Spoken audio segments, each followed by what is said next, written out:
이제 23강째로 들어가겠습니다. 이번에는 대응, 대비, 병치라고 하는 개념어를 정리를 해 보겠는데요. 이 개념어는 어차피 여러분들이 올해 수능을 볼 때도 반드시 나옵니다. 문학 작품이 이제 창작이 되는 그 원리를 집약한 개념어 중에 매우 대표적인 개념이거든요. 이 개념어들은 책에 정리가 잘 되기 때문에 제가 아예 책을 보면서 같이 정리를 해 나가겠습니다. 단지 이 개념어들이 너무 나열식으로만 제가 이야기를 하면 너무 평면적이어서 좀 밋밋해지기 쉽기 때문에 일단은 이 교재에 있는 내용을 그대로 하되 노트에다가 제가 선명하게 그 개념어를 압축 요약만 해줄 테니까 그냥 보시면 됩니다. 자, 먼저 이 대응이라고 하는 말을 여러분들이 잘 생각을 하셔야 됩니다. 대응이라는 말은요, correspond, 여러분들 영어 아시죠?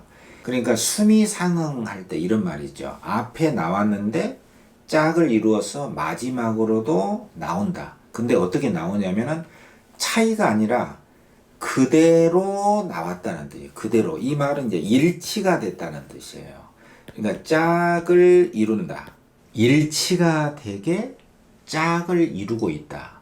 이게 1차적으로 대응이라는 뜻입니다. 그러니까 대응이 나오면은 유사하다, 일치하다, 짝을 이루다. 이런 뜻이고요. 그 다음에 대비라는 말은요, 코레스판드가 아니라 콘트라스트야. 그러니까 일단은 일치가 아니라 뭔가 차이가 난다. 그리고 대조다 이 말이에요. 대조. 그리고 상반된다라는 말로도 써요. 그러니까 여러분들 여기서 조심해야 되는 게 대조는 서로 반대된다라는 말로도 쓰고요. 이것보다 더 큰 개념이 대비라는 뜻이란 말이에요. 대비는 그러니까 꼭 반대가 아니어도 차이가 난다 라거나 반대가 된다, 상반된다, 대조가 된다, 이런 말들을 포괄하는 말이 대비예요.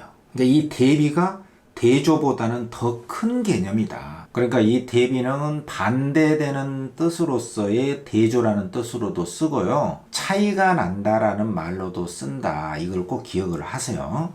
예를 들어서 색채의 대비다, 감각의 대비다 하면은 꼭 색채가 반대가 안 돼도 돼요. 전 시간에 했듯이 청, 홍, 백 이런 색채가 서로 다른 색깔만 나와도 그냥 색채의 대비 이렇게 말을 하거든요. 그러니까 꼭 반대가 아니어도 된다. 근데 반대되는 경우에도 대비라는 말을 쓰기도 해요. 대비가 더 크다. 예를 들어서 명암의 대비 그러잖아요. 그러면 이 명암의 대비라고 하는 것은 이때는 명암은 서로 반대되잖아요. 이때는 대조의 뜻으로 쓰는 거예요. 명암의 대비는 거의 대조하고 똑같다. 이렇게 보시면 됩니다. 여러분들이 꼭 구별해야 될 것은 대응하고 대비만큼은 다르다. 서로 섞일 수 없도록 다른 것이기 때문에 이 대응하고 대비는 꼭 구별을 하셔야 됩니다. 이 점을 꼭 기억하고요. 그리고 215쪽에 보면은 병치라는 말이 나왔고 도표가 나와 있잖아요. 그죠? 이 병치라는 말은 대비나 대응을 포괄하는 말이에요. 그러니까 병치는 잘 보세요. 이 병치라는 것은 생선이 아닙니다. 병치 생선이 아니라 나란히 병, 놓을 치. 그러니까 나란히 놓였다라는 뜻인데 이게 바로 두 개 이상의 대상이 나왔다라는 뜻이에요. 나왔다. 그러니까 과거와 현재의 병치. 두 개 공간의 병치. 그럼 두 개 공간이 나왔다. 과거, 현재가 나왔다. 꿈과 현실의 병치. 꿈과 현실이 나왔다는 뜻인데 그렇다면 두 개라는 게 뭐냐? 두 개와 관련된 용어가 대응과 대비란 말이에요. 대응이라는 것은 두 개가 일치가 된다. 짝을 이룬다. 이게 대응이고요. 두 개가 차이가 난다. 또는 반대가 된다. 요게 대조란 말이죠. 그러니까 그림으로 그리자면은 215쪽에 나왔듯이 두 개의 대상이 서로 짝을 이루거나 서로 유사하거나 일치가 된다. 그러면은 대응이고요. 두 개 이상의 대상이 차이가 나거나 서로 반대가 돼. 그러면 대조라고 했잖아요. 그리고 이 대조보다 더 큰 게 대비라는 말이에요. 그리고 대응하고 대조, 대비는 서로 다르다. 근데 이것보다 더 큰 개념이 뭐냐면은 이렇게 두 개 이상의 대상이 유사하거나 비슷하거나 동일한 것이 대응이고 두 개 이상의 대상이 차이가 나거나 반대가 되는 것이 대조 대비인데 두 개 이상의 대상이 나왔다라고 하면은 그것이 뭐다? 병치다 이거죠. 두 개 이상의 대상이 비슷하거나 차이가 나거나 반대되는 것끼리 짝을 이루면서 나란히 나왔다. 나란히만 나오면 무조건 병치예요. 근데 이 병치 속에는 뭐가 있냐면은 여러분들이 조심해야 될 게 대꾸라는 게 있어요. 대꾸. 이게 표현법에서 다시 설명을 하겠지만 짝을 이루면서 나오는 게 대꾸거든. 예를 들어 하늘은 날더러 구름이 되라 하고 땅은 날더러 바람이 되라 하네. 이렇게 되면은 하늘은 자리에 땅이 나오고요. 날더러는 똑같고 이 구름이라는 자리에 바람이 나오고 되라는 똑같죠. 그러니까 일정한 장소에 유사한 단어가 이렇게 나왔잖아요. 하늘은 땅은 이렇게, 그리고 구름과 바람은 이렇게 유사한 단어가 나왔잖아요. 그 날더러 되라는 완독이죠. 완독. 동일한 단어들이 나왔잖아요. 그러면서 이 앞부분하고 이 뒷부분이 일정한 장소에 유사하거나 동일한 단어가 그대로 배열이 되면서 일정한 곳에 유사하거나 동일한 단어들이 짝을 이루면서 나란히 배치가 돼 있잖아요. 이것도 병치가 되는 거예요. 그래서 이 첫째 줄하고 이 둘째 줄이 대응이 되고 대응은 병치 속에 속한다 이거죠. 그리고 이 앞구절하고요, 이 뒷구절이 서로 반대가 될 수도 있거든요. 예를 들어서 나는 가고 너는 온다 하면은 이 앞에 구절하고 뒤에 구절은 가고 온다로 대비되는 내용으로 돼 있으면서 앞구절하고 뒷구절은 대응이 되고 있는 것이죠. 가고 온다는 대비지만 앞구절하고 뒷구절은 일정한 장소에 일정한 말이 등장하면서 짝을 이루고 있으니까 대응이 되고 있다. 이런 경우는 대응도 있고 대비도 있고 이것 전체로는 병치가 되는 것이죠. 그러니까 이 대응, 대비, 병치라고 하는 개념은 문학적인 비엘이나 문학적인 표현법에서 전형적으로 많이 쓰는 용어이기 때문에 여러분들이 이 개념에 대해서 아예 확립을 좀 해놔야 되거든요. 그리고 시에서 흔히 볼 수 있듯이 1년에 뭐 나의 영혼은 죽어있는 것 아닌가 했다가 마지막 년에 김수영의 사랑 같은 시에서 나의 영혼은 죽어있는 것이 아닌가, 이렇게 똑같거나 유사한 구절이 1년에도 나왔고 마지막 년에도 나왔잖아요. 그러면 머리수, 그리고 꼬리미, 처음과 꼬리가 서로 대응이 된다. 이때는 대비는 아니죠. 그럼 이게 바로 이제 대응 중에서도 이게 뭐냐면은 수미 상응이 되는 것이죠. 그래서 그게 하나 써놓으세요. 215쪽에 대응 옆에다가 1년하고 끝년이 서로 대응이 된다. 코레스판드. 완독. 동일할 수도 있고 유사할 수도 있고. 그럼 수미 상응은 대응 구조에 속하면서 병치에 속하는 것이죠. 그러니까 이렇게도 말할 수도 있고 저렇게 말할 수도 있는데 이 개념어들의 연결관계에 대한 그 개념이 머릿속에 확립이 되는 게 제일 중요하거든요. 그래야 개념어들이 휘둘리지 않으니까. 그래서 여러분들이 제가 지금 말한 이 문장의 내용이나 이 수미상응 같은 것을 여기다 보충을 해서 좀 적어 놓고요. 215쪽에 그 빈칸 옆에다가 좀 적어 놓고, 그리고 215쪽에 밑에 보면 대응 대비의 대표 자연과 인간이라는 말이 있잖아요. 이게 아주 중요한 내용이거든요. 그래서 215쪽이 그 박스에 보면 이런 말이 있어요. 어떤 말이냐면 대상을 삶의 의미에 대응시켜 표현했다. 그러니까 이 말을 여러분들이 잘 이해를 하셔야 됩니다. 문학 작품은 어떤 대상이 나오잖아요. 이 대상에는 우리가 다 배웠어. 물이라고 하는데 이 물에는 자연물도 있고 인공물도 있고 식물도 있고 동물도 있고 또 감정이 없는 무정물, 바위 같은 거 있잖아. 바위 같은 것도 있고 어떤 감정을 지니는 유정물들도 있고 이런 대상들이 많이 나온단 말이에요. 그리고 인물도 있고 사물도 있고 어쨌든 대상을 보고 썼으니까. 근데 이 대상을 쓴 것은 예를 들어서 바위다, 나무다, 뭐 어떤 여승이다, 어떤 북어다, 뭐 어떤 뭐 토끼다, 오소리다, 뭐 난초다, 다 좋습니다. 이런 대상을 썼다는 것은 결국에는 뭐 동물이 나와도 결국에는 우리 인간의 삶의 의미, 결국에는 인간의 삶을 말하기 위해서 이 대상을 쓴 거거든요. 그러니까 이 대상을 쓴 것은 결국은 이 삶의 의미 쪽으로 연결을 시키고 일치시켜서 드러냈다는 뜻이에요. 이게 바로 대응입니다. 그러니까 문학의 대원리 중에 하나가 어떤 대상을 통해서 삶의 의미에 대응시켜서 표현했다라고 하면은 거의 무조건 맞다라고 생각을 하는 게 좋죠. 왜냐하면 이 대상을 통해서 결국에는 인간 삶의 의미를 드러내기 위해서 그쪽으로 연결시켜서 인간 삶의 의미에 대응시켜서 표현한 것이기 때문에. 네. 그리고 그 박스 바로 옆에 보면 이런 말도 있잖아. 대상의 속성을 통해 삶의 의미를 드러낸다. 또는 대상의 속성을 삶의 의미에 대응시킨다. 이런 말이 있거든.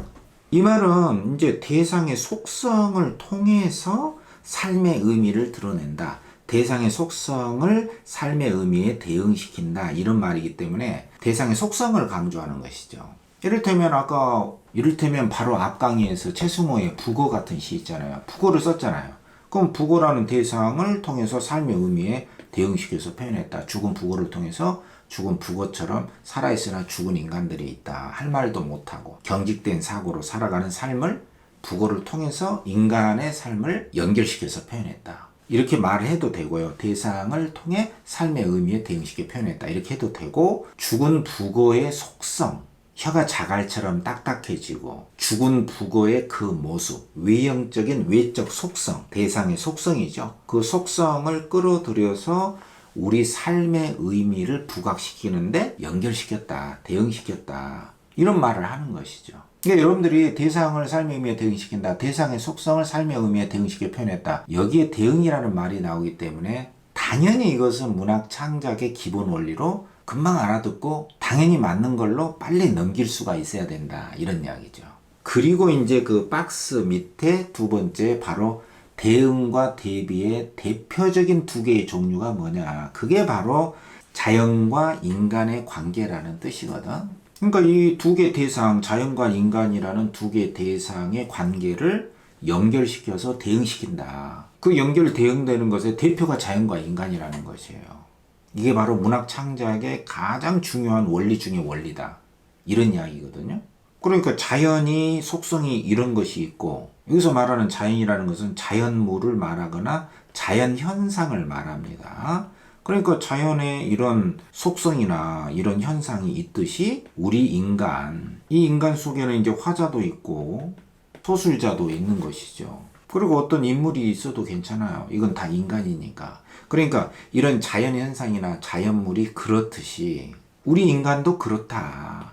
요렇게 유사하거나 동일한 현상을 드러내게 되면은 이게 바로 자연과 인간의 대응의 원리가 되는 것이고요. 그렇지 않고 자연은 이런데 인간은 이렇다. 이렇게 차이점을 드러내거나 대조적인 입장에서 썼다.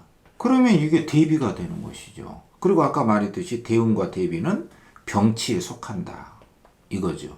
대응이 나와도 병치, 대비가 나와도 병치. 그러니까 자연과 인간으로 치자면 자연과 인간의 대응, 자연과 인간의 대비, 이것은 자연과 인간의 병치다. 이런 거죠.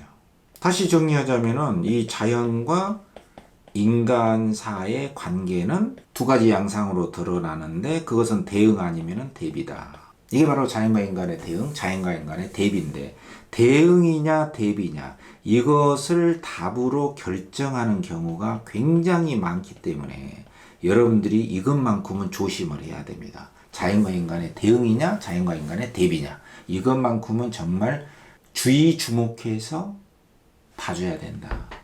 답을 결정하는 요소니까. 자, 요걸 제가 다시 한번 이렇게 강조를 하고요. 이것에 대한 예문을 한번 보겠습니다. 예문을 보면은 216쪽에 박제삼의 자연이라는 시가 나오거든. 요런 시가 이제 인간과 자연의 대응, 인간과 자연의 병치 관계를 굉장히 잘 보여주는 대표적인 작품입니다. 아직 수능에도 안 나왔고 아직 주목을 받지 못한 작품인데 언젠가는 나올 거예요. 굉장히 중요한 작품입니다. 굉장히 짧으면서도 인간과 자연의 대응 관계를 전형적으로 보여주는 작품이거든요. 자, 첫째 줄에 이렇게 시작하거든요. 뉘라 알리. 어느 가지에서는 연신, 계속해서 라는 뜻이에요. 연신, 피고. 그러니까 꽃나무에서 꽃이 계속 피어나고, 요건 자연현상이죠. 제목 자연은 스스로 그러하다. 누가? 인위적으로 건드리지 않아도 자연은 스스로 움직이고 있다. 꽃은 젖을 핍니다. 바람은 저절로 불고 이런 식이죠. 꽃은 연신 피고 어느 가지에서는 또한 지고들 하는 피고 지고 이런 것은 자연현상이라는 것이죠. 움직일 줄 아는 내 마음 꽃나무는 이랬거든. 그러니까 여기서는 연신 피고 또 지고 하는 이 자연현상은 곧 내 마음하고 똑같다는 거예요. 내 마음은 인간의 마음이죠. 화자가 인간이니까. 이 화자와 같은 인간은 이 자연물로서의 꽃나무하고 거의 똑같다는 것이에요. 거의 똑같다. 다시 말해 내 얼굴에 가지를 뻗은 채 참말로 바람 때문에 햇살 때문에 바람이 불고 햇살을 받게 되면 못 이겨서 그냥 웃어진다 울어진다 하겠네 이렇게 시가 끝나요. 그러니까 인간으로서의 화자는 바람이 불잖아요. 그리고 햇살을 받잖아요. 그러면 나도 모르게 저절로 내가 웃는 게 아니라 웃어진다 이거죠. 그리고 어떤 때는 내가 우는 게 아니라 저절로 나도 모르게 울어진다 이겁니다. 이것은 내 의지대로 하는 게 아니에요. 내가 아닙니다. 내가 웃음이 나오고 내가 울음이 나오는 것은 내가 웃고 싶어서 웃는 게 아니고 내가 울고 싶어서 우는 게 아니에요. 그냥 바람이 불고 햇살이 비치면은 그냥 못 이겨서 그냥 웃음이 나와지고 울음이 나와진다. 이것은 마치 어느 꽃가지에서 자연현상으로서 꽃이 피고 또 지고 하듯이 피면서 웃어지고 또 꽃이 지는 것과 같이 나는 울어지더라. 이것은 내 의지작용으로 되는 게 아니라 저절로 그런 거. 이게 바로 자연이다 이겁니다. 자연, 내추럴한 자연이다. 이런 점에서는 저 꽃나무에서 연신 피고 연신 지고 하는 것이 자연현상이듯이 내 마음에서도 뭔가 바람이 부는 것을 느끼고 햇살을 받게 되면은 뭔가 웃음이 나와지고 과거의 기억 때문에 울음이 나와지고 하는 것이더라. 내 마음 또한 자연현상과 같다라는 것이에요. 그래서 내 마음의 꽃나무라고 표현한 것이거든요. 이런 게 이제 우리 인간의 마음이라는 것은 거의 자연현상처럼 저절로 일어나고 저절로 일어나서 피고 저절로 지듯이 울음이 나와지는 거의 자연현상과 똑같더라. 그래서 제목을 자연이라고 했고 자연현상과 인간인 화자의 마음이라고 하는 것은 자연현상과 인간의 대응관계로 병치시켜서 자연과 인간의 대응관계로 연결시켜서 자연과 인간의 병치라는 수법으로 작품을 창작하게 된 것이죠. 이런 게 바로 대응 대비의 대표로서 자연과 인간의 관계라는 뜻이에요. 그러니까 대응이나 대비 관계가 잘 연결되는 가장 대표적인 두 개의 항목이 자연과 인간이라는 이 두 개의 관계라는 뜻이거든요. 자연과 인간의 관계는 대응 아니면 대비로 병치 관계로 가장 많이 나오고 있다. 이렇게 이해를 하시고 그러한 시각으로 작품을 보게 되면 이거는 자연과 인간의 대응 아니면 대비냐, 대응이냐 대비냐, 자연과 인간 이렇게 얼른 이해할 수가 있어야 되거든요. 자, 이 점을 여러분들이 꼭 이해를 잘 하셔야 됩니다.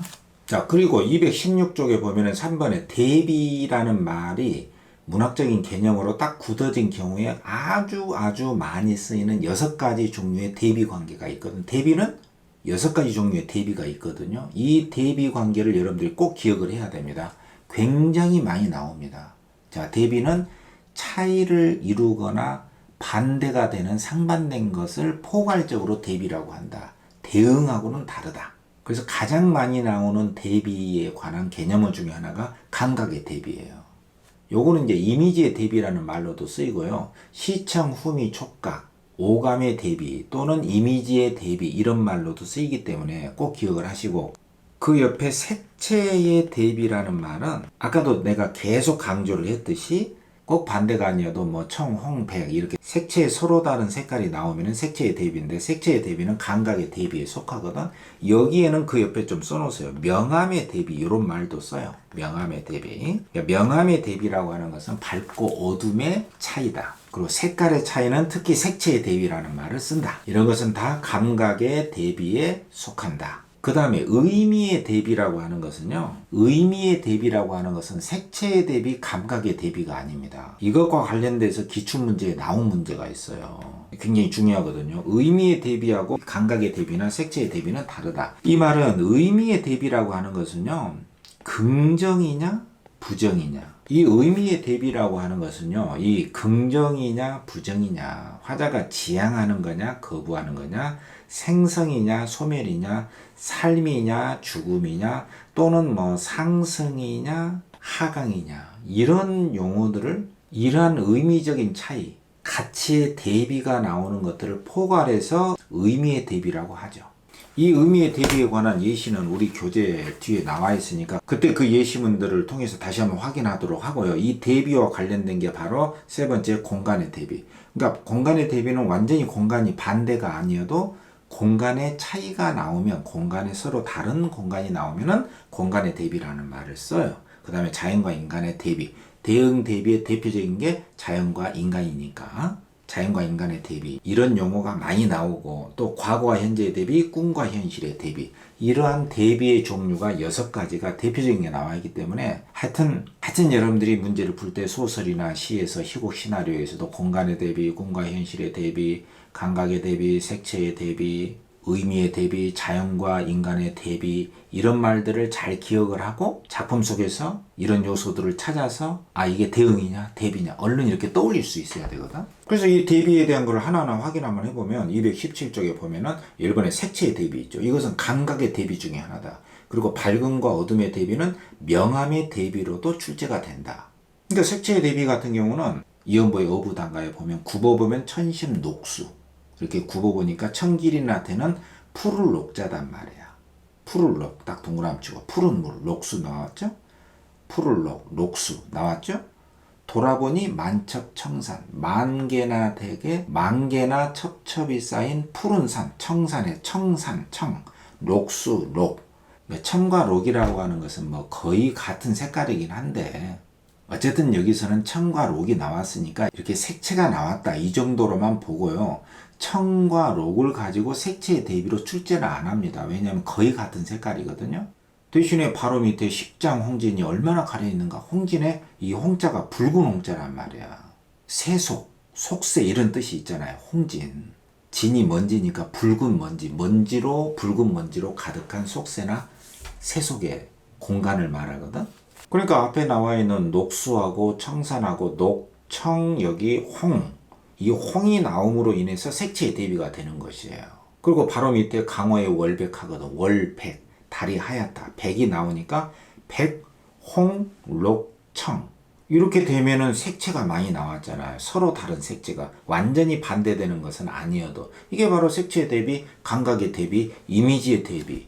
이렇게 색채의 대비가 나오면 선명한 인상. 이게 공식입니다. 그러니까 바로 그 옆에다 써놓으세요. 색채의 대비를 통하여 선명한 인상을 드러내고 있다. 이게 맞는 것이죠. 그리고 첫째 줄에 A 하면 B, 굽어보면 천심녹수, 돌아보니 만첩청산, A 하니 B, A 하니 B. 그러니까 이 초장 자체가 대꾸로 되어 있기 때문에 유사한 식구가 병치되어 있다. 대꾸도 병치라고 그랬잖아요. 이렇게 개념어를 적용해서 응용해서 익혀줘야 됩니다.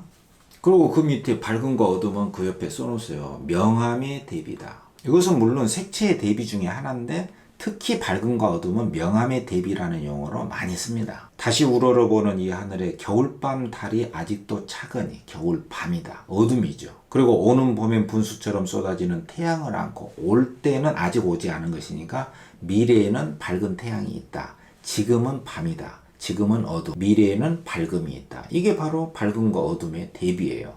현재와 미래의 대비라고 해도 돼요. 명암의 대비다. 그 뜨거움, 차가움의 대비도 있거든. 이것은 감각의 대비 중에서 냉온의 대비다. 이렇게 말할 수도 있어요. 찰냉, 따뜻할 온. 차가움과 따뜻함이 차이를 드러내면서 대비를 이루고 있다. 따뜻함과 차가움은 촉각이기 때문에, 촉각은 감각이잖아요. 그러니까 감각의 대비, 냉온의 대비, 이렇게 말을 해도 되는 것이거든. 나는 한 마리 어린 짐승, 젊은 아버지의 서늘한 옷자락에 서늘었다, 차갑다. 촉각이 차가움. 열로 상기한 볼을 말없이 부비는 것이었다. 열, 뜨거움. 감기에 걸렸기 때문에 뜨거움이 있다. 뜨거움, 열, 온. 그리고 아빠의 서늘한 옷자락은 냉, 차갑다. 이게 냉온 감각의 대비, 감각의 대비, 냉온의 대비, 뜨거움, 차가움의 대비다. 이렇게 말할 수가 있고요. 그리고 김인승의 가을 같은 시는 22강에서 우리가 했잖아요. 꽃잎을 이겨 살을 빚던 봄이다. 봄은 그처럼 꽃잎처럼 그 부드러운 꽃잎을 빚어내서 그 부드러운 꽃잎을 이겨서 살을 빚어낸다. 그처럼 부드럽다. 그러나 가을은 벼를 생각으로 깎고 다듬어 굉장히 딱딱한 저 벼를로 내 마음에 보석을 만든다. 다이아몬드와 같은 보석을 깎고 다듬어. 그만큼 딱딱하다는 것이잖아요. 그러니까 부드러운 살, 꽃잎, 이 부드러움과 딱딱함의 대비가 선명하게 드러나 있는 게 김현승의 가을이라는 시니까 이런 부드러움, 딱딱함, 차가움, 뜨거움, 밝음, 어두움, 색채의 대비 이런 게 조금 익숙해져야 돼요. 그래서 여러분들한테 제가 이 예문을 일부러 같이 연습을 하는 것이거든. 그리고 218쪽에 이제 의미의 대비는 감각의 대비, 색채의 대비, 내문의 대비, 부드러운 딱딱함의 대비 이런 게 아닙니다. 의미는 아까 말했듯이 긍정, 부정, 지향, 거부, 생성, 소멸, 삶, 죽음, 상승, 하강 이런 거란 말이에요. 화자가 추구하고 거부하고 긍정, 부정 이렇게 의미론적 맥락에서 차이가 나는 것이 바로 의미의 대비다. 감각의 대비가 아닙니다. 물론 시어의 대비라고 볼 수는 있죠. 시어의 대비 속에 의미의 대비가 있으니까. 예를 들면 삶과 죽음의 대비다. 오장환의 성탄제 같은 시에서 보면은 몰입꾼의 날카로운 소리, 몰입꾼 사냥꾼이 사슴을 사냥하니까 이건 죽음의 이미지잖아요. 그리고 쫓기는 사슴이 눈 위에 흘린 따뜻한 핏방울. 사슴의 따뜻한 핏방울은 몰입꾼에 의해서 쓰러진 그 희생의 피기도 하고 사슴의 생명성을 의미하기도 하거든요. 그러니까 여기서 몰입꾼의 날카로운 소리의 그 폭력성, 죽음의 이미지하고 사슴의 따뜻한 핏방울은 사슴의 생명성, 희생이나 생명성하고 폭력과 죽음의 이미지가, 폭력과 죽음의 의미가 의미론적인 맥락에서 서로 대비가 되고 있다. 그리고 시어의 대비라고 해도 된다. 이런 이야기고요. 그 다음에 이번에 지향과 거부, 화자가 지향하고 거부하는 거. 예를 들어서 껍데기는 가라, 꺼져라. 이것은 가야 할 것, 거부하는 것이 껍데기고요. 알맹이만 남고 이것은 있어야 할 것. 이건 긍정적인 것이고 지향하는 것이죠. 그러니까 지향과 거부라고 하는 의미론적 맥락에서 대비가 이루어지고 있다. 이렇게 볼 수 있는 것이고요. 그 다음에 생성과 소멸의 대비 관계도 있는데 그 다음에 생성과 소멸의 대비 관계는 강은교의 우리가 물이 되어에 나와 있듯이 우리가 물이 되어 만난다면 가물어 있는 집에서 얼마나 좋아하지 않겠는가. 좋아한다. 물은 좋아하는 거. 이걸 지향의 대상이라고 해도 돼요.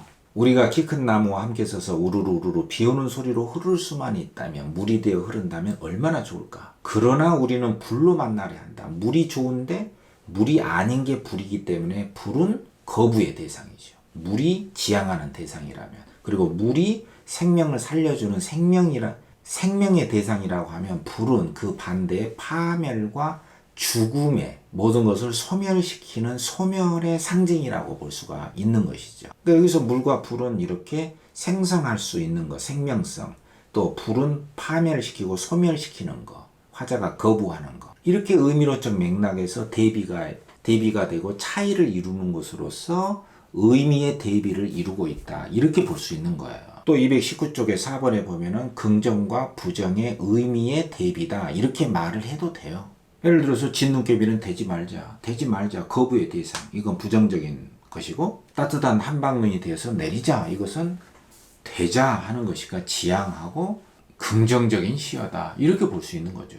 그리고 이렇게 두 개 대상이 서로 유사한 것, 대응, 그리고 차이가 나는 것, 대비. 이거 두 개를 합쳐서 병치라고 했기 때문에 병치는 대응과 대비에 두루 쓰는 용어다. 나왔다. 두 개 대상이 나왔다 하면은 무조건 병치예요. 특히 여러분들이 조심해야 될 게 뭐냐면은 병치의 그 셋째 줄에 보면은요, 외부 풍경과 내면 의식의 병치, 이 말이 굉장히 중요한 겁니다.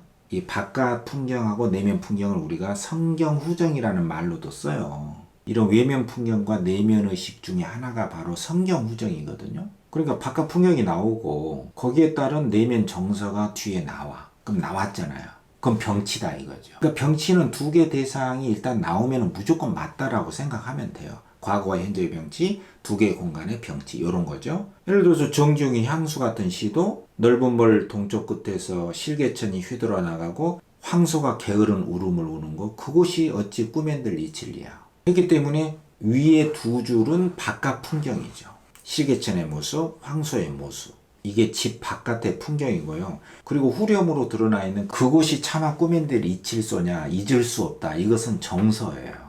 그러니까 이 연 자체가 바깥의 풍경하고 내면 정서가 병치가 되어 있는 것이죠. 그리고 바로 밑에 연에서 지라로에 제가 식어지면 빈밭에 밤바람 소리가 말을 달리는 것처럼 밤바람 소리가 세게 들리고 늙으신 아버지가 집베개를 돋아 고이시는 거. 요거 이제 집 안의 풍경이죠. 그리고 바로 밑에 후렴에서 차마 꿈엔들 이칠소냐, 잊을 수 없는 바로 나의 고향의 모습이다. 요건 정서죠. 그러니까 밑에 연에서도 집 안의 풍경 그리고 정서, 외면 풍경, 내면 정서가 병치가 되어 있는 거죠. 풍경과 정서가 나란히 나와 있다. 그리고 1년은 바깥 풍경, 그리고 밑에 연은 집 안의 풍경, 바깥 풍경과 집 안의 풍경이 역시 나왔기 때문에 바깥 풍경, 집 안의 풍경이 병치되어 있다. 이렇게 말을 해도 되고요. 각각의 연은 집 바깥의 풍경이든 안의 풍경이든 간에 외적 풍경이 있고 후렴에는 화자의 정서가 있기 때문에 각 연마다 성경 후정으로 돼 있다. 이렇게 말을 할 수가 있는 것이죠. 그러니까 이런 시는 각 연이 대응과 병치로 구성이 돼 있다. 이렇게 말할 수 있는 거예요. 굉장히 중요하죠. 이 대응, 대비, 병치는 무조건 시험 출제의 1위에 해당하는 개념이기 때문에 여러분들이 정말 우리 교재에 나와 있는 이 예시문을 거의 반복적으로 익혀야 됩니다. 그러니까 지금 내가 지나가는 이야기로 했지만 각연이 풍경과 정서로 되어 있고, 그리고 앞연과 뒤연은 바깥 풍경, 집 바깥 풍경, 집 안의 풍경으로 또 대응이 되고 있잖아요.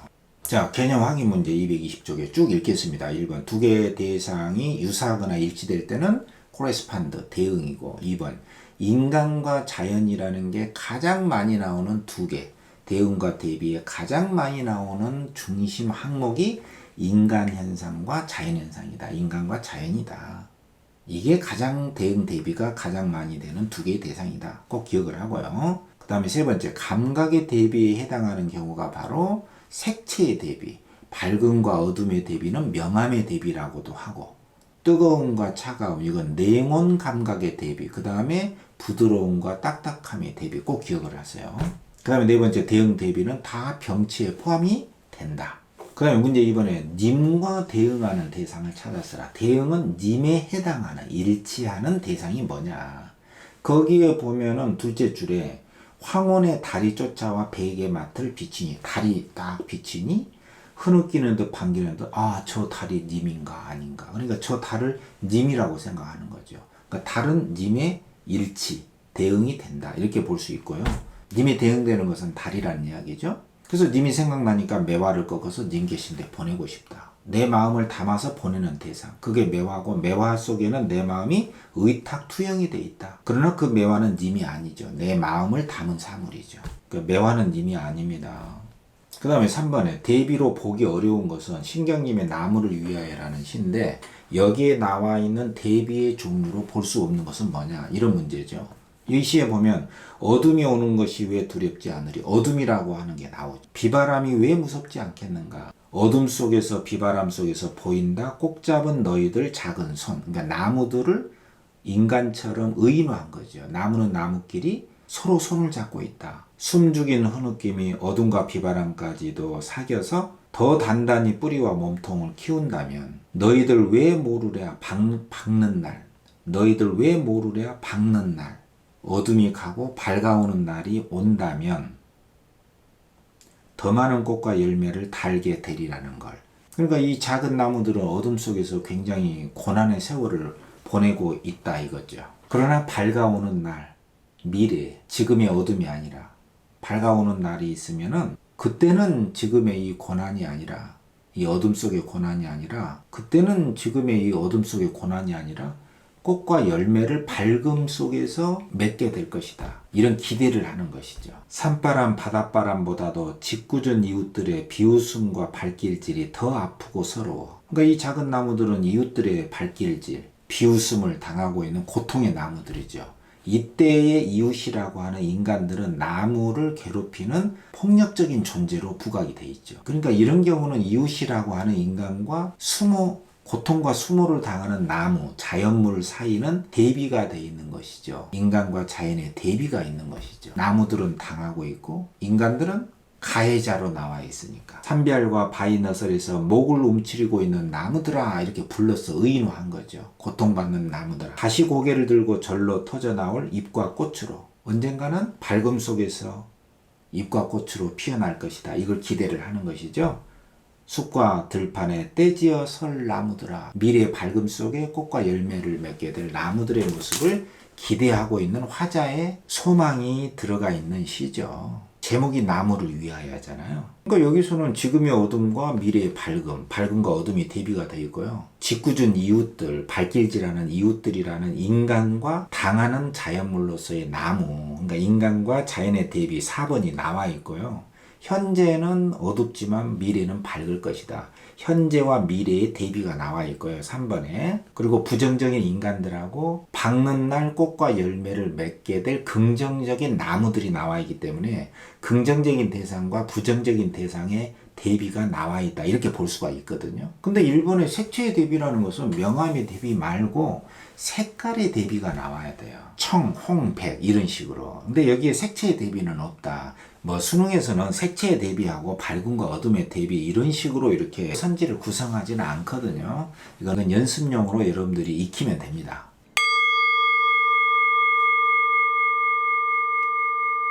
이제 대응, 대비, 병치의 개념을 우리가 살펴봤기 때문에 실전 문제에 적용하는 연습으로 바로 들어가 보겠습니다. 우리 교재 221쪽인데요. 송수건의 나팔꽃이라는 굉장히 중요한 작품입니다. 이 나팔꽃은 당연히 자연물이죠. 이 나팔꽃이라는 자연물의 속성을 삶의 의미에 대응시키고 우리 인간사의 문제로 끌어올린 굉장히 중요한 작품이거든요. 여기에 문학 창작의 대응의 원리가 잘 집약이 돼 있는 거죠. 일단 이 작품에서 나팔꽃이라고 하는 것은 대단한 생명력의 존재로 등장을 하고 있거든요. 일행부터 바로 한번 살펴보겠습니다. 자, 항상 자연물을 찾고요. 어떤 시간이라든가 공간이 나오면은 유독 주목해서 살펴봐야 됩니다. 어떤 작품에서든 마찬가지예요. 자, 일행에 이렇게 나오죠. 바지랑 끝, 더는, 바지랑 때 끝, 더는 꼬일 것이 없어. 끝이다, 끝. 하고 내가 생각을 했어요. 바지랑 때는 그냥 긴 막대기라고 생각하면 됩니다. 그 나팔꽃이 잘 꼬여서 올라갈 수 있도록 세워놓은 막대기라고 생각하면 돼요. 여기서 꼬인다는 것은 올라간다라고 생각을 하시면 됩니다. 나팔꽃이 막대를 따라 쭉 올라갈 때까지 갔다. 더 이상 올라갈 것은 없다 하고 내가 생각을 했어요. 그러니까 이런 것은 성경 후정이 아닙니다. 이것은 화자의 생각이다 이거죠. 화자의 생각. 이제 더 이상 나팔꽃은 올라갈 데가 없겠지 라고 생각을 했다는 것이죠. 다음날 아침에 요거 시간 나오죠. 나가보면 나팔꽃 줄기는 자연물입니다. 허공의 두 뼘은 더 자라서. 그러니까 예상과는 다르다 이겁니다. 내가 생각을 이렇게 했는데 나팔꽃의 생명력은 내가 생각한 것보다 훨씬 강해요. 그래서 생각보다 더 꼬여 있는 것이에요. 여기서 꼬여 있다는 것은 무슨 잘못된 게 아닙니다. 일이 꼬였다 이런 게 아니에요. 생명력을 말합니다. 강한 생명력이죠. 움직이는 것은 아침 구름 두어 점이 있고 이슬 몇 방울, 더 움직이는 바지랑 때는 없을 것이었다. 화자가 보기에 움직이는 것은, 사람 움직이는 것은 아침에 구름 두어 점밖에 없었거든요. 이슬 몇 방울밖에 없었어요.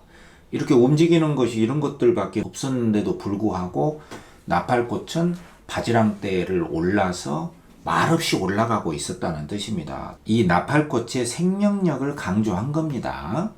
어쨌든 이 A연의 사행은 생각보다 나팔꽃의 생명력은 더 강했다. 예상보다 훨씬 강했다는 것을 말하고 있는 것이죠. 그 다음에 B에는 그런데도 다음날 아침에 또 시간의 흐름이 있죠. 나가보면 이게 화자입니다. 덩굴송까지 흘러나와 허공을 감아지고 바지랑떼를 찾고 있는 것이다. 이 나팔꽃을 의인화한 거죠. 마치 사람처럼 이 나팔꽃이라는 대상에 인격을 부여한 겁니다. 이른바 의인화죠. 의인화. 마치 사람처럼 표현한 거죠.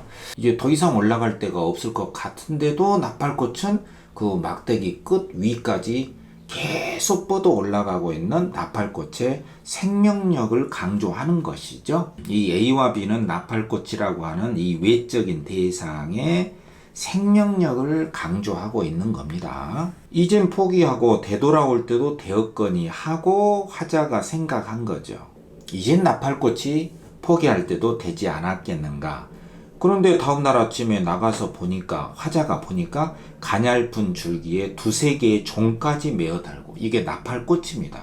이 두세 개의 종은 나팔꽃이라고 봐야죠. 이 나팔꽃이 종처럼 보인다 이거죠. 이 종이 나팔꽃입니다.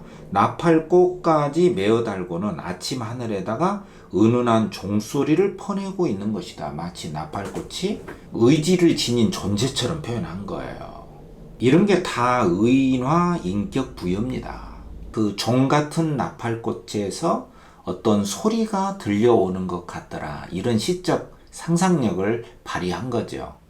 송수건의 시에서는 이런 표현법이 많거든요. 꽃에서 어떤 소리를 듣는다는 표현이 많이 나옵니다. 송수건의 시에서는 이른바 시각에, 꽃은 시각이니까 거기서 소리가 나오는 것이니까 시각의 청각화가 되겠죠. 이것 자체가 공감각입니다. 그러니까 종소리를 퍼내고 있다. 이 자체가 나팔꽃이라고 하는, 종 모양의 나팔꽃이라고 하는 이 시각적인 대상에서 소리가 나오니까 이게 바로 시각의 청각화예요. 이게 공감각입니다. 공감각. 다시 말해서 감각의 전이다. 이렇게 볼 수 있겠죠. 자, D. 이제 더 이상 꼬일 것이 없다. 더 이상 올라갈 것이 없다. 라고 생각되었을 때, 화자가 생각했을 때 우리의 아픔도 더 한 번 길게 꼬여서 푸른 종소리는 나는 법일까? 요게 핵심이에요.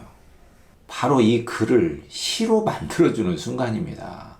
왜냐면 이 나팔꽃을 우리 삶의 문제로 적용하고 대응시킨 순간이잖아요. 이 나팔꽃이 더 이상 올라갈 것이 없다라고 하는 그 순간에도 계속 올라갔고, 그리고 마지막 순간에도 종을 메어 달고 거기에서 푸른 종소리를 울리고 있더라. 여기에 나팔꽃의 생명력이 있더라. 이것을 발견하고 우리 삶도 그러했으면 얼마나 좋을까. 이런 생각을 해보는 거죠. 우리 삶은 언제나 아픔이 있고 슬픔이 있고 고난이 있고 어떤 한계의 벽이 있잖아요. 그렇기 때문에 한계의 벽이라든가 어떤 슬픔이나 아픔, 고통이 있을 때에도 우리의 삶도 저 나팔꽃처럼 한번 길게, 나팔꽃이 그렇게 질기게 꼬여서 올라갈 수 있었듯이 우리의 삶도, 우리의 삶 역시 나팔꽃이 종을 메어 달고 종소리를 울려 퍼지게 했듯이 우리의 고난과 슬픔과 같은 우리의 삶의 한계가 있을지라도 마지막에 한 번 더 나팔꽃처럼 올라가서 우리 삶도 푸른 종소리를 낼 수 있는 법인가, 그랬으면 좋겠다 라고 썼기 때문에 우리 삶도 역시 나팔꽃과 같은 질기디 질긴 생명력을 발휘했으면 얼마나 좋을까 라고 하는 생각을 드러낸 것이죠. 이 바로 생명력을 집약한 게 푸른 종소리예요. 푸른 종소리는 바로 질기디 질긴 나팔꽃의 생명력이기도 하고요. 우리 삶에도 있었으면 좋을 수 있는 강한 생명력을 표현한 거죠. 그리고 이 푸른 종소리라고 하는 것은 이 종소리라는 청각을 푸르다 했기 때문에 청각을 시각화한 것이고요. 이것 자체가 공감각이다. 이렇게 볼 수 있고 이 공감각은 감각의 전이다. 이렇게 볼 수 있는 것이죠. 그래서 앞부분에서 아침 하늘에다가 은은한 종소리를 퍼내고 있는 것이다. 요거는 나팔꽃에서 종소리가 난다. 요거는 시각의 청각화가 된 것이고, 이 마지막에 푸른 종소리라고 하는 것은 청각의 시각화이기 때문에 똑같은 공감각이긴 하지만 감각의 방향이 좀 다르죠. 앞에는 시각의 청각하고 이 푸른 종소리는 청각의 시각하니까 어쨌든 감각의 전이 공감각이다. 그리고 나팔꽃의 생명력을 우리 인간의 삶의 의미, 우리 인간의 삶의 생명력에다가 대응하고 적용시킨 작품이다. 이렇게 볼 수 있는 거죠. 그래서 LSK 문제 1번 이 보기를 참고해서 설명으로 적절치 않은 것은 뭐냐. A가 1, 4행이고요. 자, 보기 A, B, C, D 행으로 나눠놨죠. 그래서 1번에 A와 B에서는 시적 대상 나팔꽃이죠. 나팔꽃을 통해 상승의 이미지를 보여주고 있다. 이 상승과 하강의 이미지는 굉장히 중요한 겁니다. 계속 출제가 되고 있죠. 상승은 올라가야 돼, 일단은. 그리고 의미상으로는 희망과 의지, 생명력 이쪽에 해당하기 때문에 나팔꽃은 A하고 B에서 여기 있죠? 이 A하고 B에서 계속 자라서 올라가고 있었기 때문에 당연히 상승이 맞고요. 그 다음에 2번 BC에서는 대상에 인격을 부여했다. 나팔꽃에 인격을 부여했다. 의인화한 거죠. 대상을 인간의 모습으로 연결시킨다. 이게 의인화라는 뜻이에요. 아까 B에서 여기 있었죠? 찾고 있었다. 이런 거 의인화고요. 그 다음에 C에서도 종소리를 막 퍼내고 있다. 마치 어떤 의지를 지닌 존재처럼, 주체적 의지를 지닌 존재처럼 인격화했다. 이게 의인화잖아요. 그러니까 당연히 맞는 것이고요. 그 다음에 3번 A에서 C에 이르기까지 화자의 예상과 이제는 끝이다. 이렇게 생각을 했다 이거죠. 처음에 예상은 이렇게 했는데 가보니까 나팔꽃이 더 자라나 있고 끝이다 했는데 더 올라가 있는 거예요. 또 종까지 메어달고 거기서 종소리도 내고 있었다. 화자가 처음에 생각한 것하고 나팔꽃의 실제 생명력은 뭐다? 대비되어 있다. 이게 반복적으로 드러나고 있었잖아요. 이렇게 생각했는데 올라가 있었고 이렇게 생각했는데 올라가 있었고 이게 맞다. 그 다음에 4번 A하고 C에서는 자연물과 인간의 대응이 나와 있고 D에서는 자연물과 인간의 대비가 나와 있다. 나와 있으면 병치인데 오히려 이 마지막 부분에 아까 우리가 봤듯이 나팔꽃처럼 우리의 삶도 우리의 아픔도 더 한번 꼬여서 거기에서 나팔꽃처럼 종을 메어달고 종소리를 낼 수 있듯이 우리의 아픔과 같은 것이 있다 하더라도 거기에서 정말 나팔꽃처럼 푸른 종소리를 낼 수 있는 법 아닌가. 그랬으면 좋겠다. 이렇게 썼기 때문에 나팔꽃의 생명력이 우리 삶에도 있었으면 좋겠다. 이렇게 대응하고 연결시켰기 때문에 이 시의 경우에는 나팔꽃이라는 자연물하고 인간의 대비는 전혀 나오지 않는 것이잖아요. 이건 무조건 틀린 것이고요.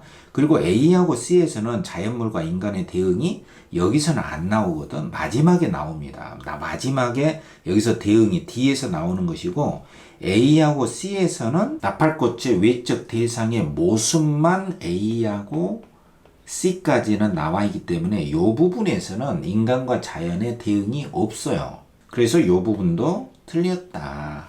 그래서 4번이 완전히 앞부분도 틀리고 뒷부분도 틀려서 답이다 이겁니다. 그리고 5번에 A에서 C에서는 나팔꽃의 외적인 모습이 나와 있잖아요. 그렇기 때문에 화자의 시선, 화자가 봤다. 그것이 외부 대상, 이 나팔꽃이 되겠죠. 그리고 뒤에서는 나팔꽃의 모습을 우리 인간 삶에다가 적용을 했기 때문에 화자가 나팔꽃을 보면서 우리의 삶도 나팔꽃처럼 푸른 종소리를 아플 때이더라도 고통이 있을 때라도 푸른 종소리를 내면서 더 올라갔으면 어떨까 하는 내적인 의식과 정서를 드러내기 때문에 이것은 화자의 내면이라고 볼 수가 있어요. 여러분들 이 5번 선지가 굉장히 중요합니다. 화자의 시선이 이렇게 외적 대상으로부터 어떤 화자의 정서라든가 의식, 생각으로 전환이 되고 있다. 이동이 되고 있다. 이때 우리가 화자의 시선이 바깥에서 화자의 내면으로 이동하고 있다. 이런 말을 합니다. 이거 굉장히 중요합니다. 이런 선지. 답은 물론 4번이 틀려서 답이죠. 그리고 이 5번과 같은 이 선지를 우리가 문학을 전공한 선생님들은 어떤 말로 쓰냐면요. 시선의 이동이라는 말로도 써요. 이 시선의 이동 중에 대표적인 게 바로 성경 후정이란 말이에요. 물론 이 시의 경우는 성경 후정이 아닙니다. 왜냐면은 이 일련 같은 경우에서 더 이상 끝이다. 더 이상 꼬일 것이 없어 끝이다 하고 화자가 생각을 했기 때문에 이 생각이 먼저 나오면은 성경 후정은 아닙니다. 그렇지만 A, B, C 전체의 시상의 흐름으로 볼 때는 A, B, C까지는 나팔꽃의 생명력, 외부 대상을 보고 있다가 그 다음에 마지막에 우리 인생의 문제, 우리에게도 저런 생명력이 있으면 얼마나 좋을까, 이렇게 삶의 차원에 대한 생각으로 이동을 하고 있기 때문에 큰 흐름에서 보면은 이 5번과 같이 시선의 이동이라는 말을 쓸 수가 있는 것이죠. 이 경우는 성경 후정이라고 하면 안 됩니다. 이런 선지 내용은 굉장히 중요한 말이에요. 이 시선의 이동이라는 말, 바깥의 대상을 주목하다가 삶의 의미에 대응하고 적용시키고 있다. 그런 말로써 5번의 외부 대상을 향하고 있으나 뒤에서는 화자의 내면으로 이동하고 있다. 이 말을 잘 이해할 수 있어야겠죠. 시인의 눈은 항상 바깥에 있는 대상을 무심히 보다가 삶의 의미, 나의 문제로 끌어들여서 어떤 의미의 발견을 하면서 화자의 시선이 바깥에서 내면 의식을 향하는 쪽으로 전개되는 게 대부분이고요.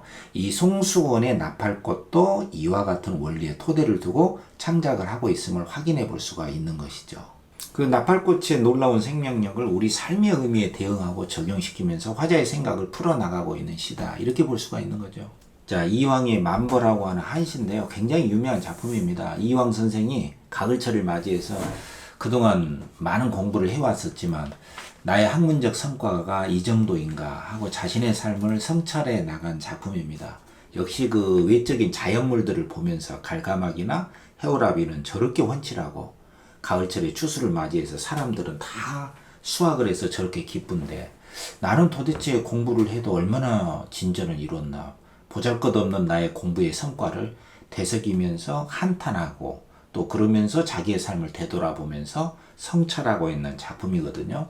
그 대유학자였던 이황 선생도 이 정도로 그 자기 공부에 대한 성과가 없음을 한탄하고 또 성찰하는 이런 모습을 통해서 어떤 안도감마저 드는 그런 작품입니다. 공부할 때 진도가 나가지 않는 한탄은 이황 선생과 같은 사람도 이렇게 했으니 우리가 안심하고 한탄하면서도 계속 공부할 수 있는, 한탄하면서도 계속 공부할 수 있는 그 마음가짐이 필요하지 않는가, 그런 생각을 해보게 하는 작품이거든요. 이황의 만보.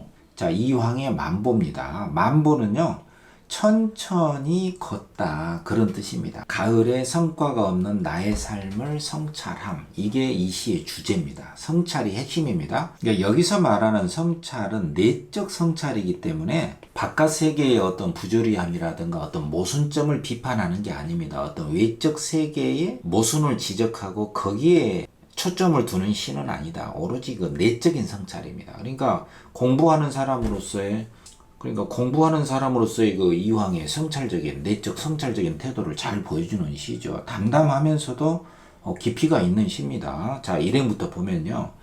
이즘 많아. 자, 나이가 많아서 이제 점점 건망증이 심해지고 망각의 증세도 좀 심해진다, 이런 뜻이거든요. 이 책 저 책 뽑아놓고, 그러니까 이 사람은, 이 화자는 이 책을 일상사에서 많이 다루는 사람이다, 이렇게 볼 수가 있고, 독서하는 사람, 공부하는 사람이다, 어떤 학자일 것이다, 이런 생각을 해볼 수도 있고요. 흩어진 책을 도로 다 정리하자니 이제 내가 읽은 책도 한번 정리를 하고 있는 화자의 행위가 나와 있어요. 그때의 해는 서쪽으로 기울어지고, 이게 이제 자연 배경이죠. 시간 배경일 수도 있다. 황혼 무렵이다. 여기서는 하강의 이미지가 중요합니다.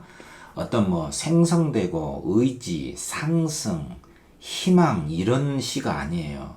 해도 기울어지는 황혼 무렵에 화자는 생각합니다. 나의 학문적 성과가 없음을 한탄하고 조금 우울해하는 시기 때문에 하강의 이미지가 지배하고 있다. 요점을 놓치면 안 되죠.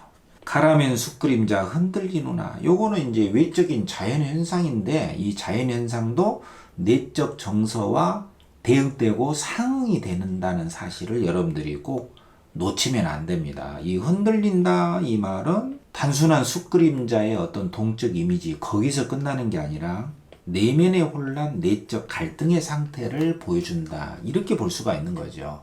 왜? 문학은 단순한 정보 전달이 아니잖아요. 전부 다 어떤 내적인 정서로 수렴이 됩니다. 이 마음 하나를 표현하기 위해서 바깥 대상을 다 언급을 하는 것이죠. 흔들리는 화자의 마음을 암시하고 있고, 막대를 짚고 뜰하게 내려가서, 이것도 다 화자의 행위예요. 이 행위 속에 심리가 암시가 되어 있습니다. 흔들리는 마음이 들어있다, 이거죠. 고개를 들고 구름재를 바라보니, 화자의 행위입니다. 쭉 구름재라는 언덕을 쫙 바라보니까 거기에 밥 짓는 연기가 일어나고, 요거는 상승 이미지죠. 뭔가 모락모락 일어나고 있어. 근데 산과 벌판은 싸늘하다. 이것은 또 싸늘한 내면 의식을 암시하고 있다. 이렇게 볼 수 있는 것이죠. 바깥에는 연기가 일고, 바깥에는 연기가 일고 있는데 산과 벌판은 저렇게 싸늘하기만 하구나. 농사집 가을거지 가까워지니, 요거는 계절적 배경이죠. 추수할 무렵이니까 늦은 가을쯤이 되겠죠. 가을은 수확의 계절 아닙니까? 방앗간 우물터에 기쁜 빛이 돌고, 다 이제 먹을거리가 풍성하니까 다들 기뻐해. 예를 들면 갈가마기 날아드니 절기가 익었고, 갈가마기가 날아들 정도로 충분히 늦가을이 익어가고 있고, 해오라비는 우뚝 서니 그 모습 훤칠해. 정말 많이 먹어서인지 엄청 많이 컸다는 뜻이에요. 근데 화자인 나의 인생은 홀로 무얼 하는 것인지 원 모르겠다. 여기에 화자의 한탄이 있는 것이죠. 그리고 이 앞에 부분에, 이 A 부분하고 이 뒷부분에 화자가 한탄하는 이 B 부분은 완전히 대비가 돼 있는 거죠. 요거는 대조라고 해도 돼요. 이 자연현상 있잖아요. 이 외적 대상으로서의 이 A 부분의 갈가마기, 해오랍이 이러한 자연물 또는 자연현상과 이 B 부분에서 화자가 한탄하고 있는 것은 전혀 달라서 대비 대조를 이루고 있다. 갈가마기가 날아오는 것을 보니까 절기는 충분히 익어가고 있고, 해오라비는 우뚝 서서 그 모습이 훤칠 저렇게 잘 자라있는 데 비해서 화자인 나는 과연 무엇을 하고 있는가. 이 바깥 대상들과는 내가 너무나 차이가 난다. 나는 기쁘지도 않고 익지도 않고 훤칠하지도 않다, 이 말이죠. 내가 했던 공부들은 별로 학문적인 성과가 없는 듯이 여겨지거든요. 했지만 한 것이 없는 것 같아. 바깥 대상은 다 움직이고 성장했는데 나 혼자만 그냥 머물러 있고 정체되어 있는 것 같다는 이런 느낌. 이게 바로 외적 대상과 화자의 처지, 화자의 정서와 대비 대조를 이루고 있다. 수건이 오랫도록 풀리지 않나요? 수건은 오랫동안 가지고 있던 어떤 소망이거든요. 내가 가지고 있던 오랫동안의 소망이 여전히 나는 풀리지 않고 있어. 나는 성장한 바가 없다. 이 회포를, 이 마음입니다. 회포, 품은 생각. 누구한테 이야기할까? 아무한테도 이야기할 수가 없다. 너무 창피해. 검은고만 탄다. 언제? 고요한 밤. 시간적 배경 나오죠? 검은고만 타고 있는 화자의 행위가 있죠. 이 행위 속에 성장하지 못한, 이 행위 속에 가을에 수확할 것이 없고 성장한 것이 없는 것 같은 화자의 한탄이 이 행위 속에 들어가 있는 것이죠.